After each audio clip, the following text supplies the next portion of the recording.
महंगाई, चालान और मुकदमात के खिलाफ रक्षा यूनियन ने प्रेस क्लब के बाहर एहतजाजन डेरे डाल लिए।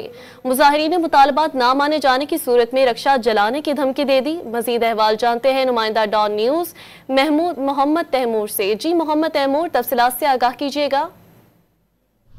जी बिल्कुल इस वक्त मैं लाहौर प्रेस क्लब के बाहर मौजूद हूँ, जहाँ पे अवामी रक्षा यूनियन की जानिब से एहतजाज किया जा रहा है। यहाँ पे बड़ी तादाद में जो रक्षा ड्राइवर्स हैं वो यहाँ पे मौजूद हैं और ट्रैफिक पुलिस के खिलाफ जो है नारेबाजी जो की जा रही है। इस वक्त चेयरमैन रक्षा यूनियन हमारे साथ मौजूद है, उनसे इस हवाले से हम बात करते हैं। जी मुझे बताइएगा क्यों एहतजाज किया जा रहा है, क्या वजूहात क्या हैं? ट्रैफिक पुलिस के DSP हैं आज़म चौहान शेख, उनकी तरफ से रक्षा ड्राइवरों पर झूठे मुकदमात की भरमार है।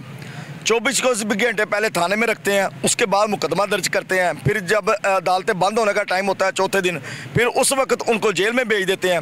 गुजारिश ये है कि हमने किया क्या है, स्टैंड हमारे पास नहीं है। अगर उसने सिग्नल जंप किया है, उसने कोई वायलेशन किया है, उसके पास डॉक्यूमेंट नहीं है, लाइसेंस नहीं है, आप उस कोर्ट में उसका चालान कर दें। मुकदमा दर्ज करना ये कहाँ की इंसानियत है? मुतालबात क्या हैं और अगर नहीं माने जाते अगला लाएअमल क्या है? अगला लाएअमल हम अभी ऐलान करने लगे हैं कि हम 24 घंटे गिन लें। 24 घंटे के बाद हम वज़ीर आला हाउस, गवर्नर हाउस, IG साहब, Punjab police, city office, CC तमाम के दफातर के बाहर रक्षा नजर आतिश करने जा रहे हैं। यह हमारा बहुत बड़ा ऐलान है।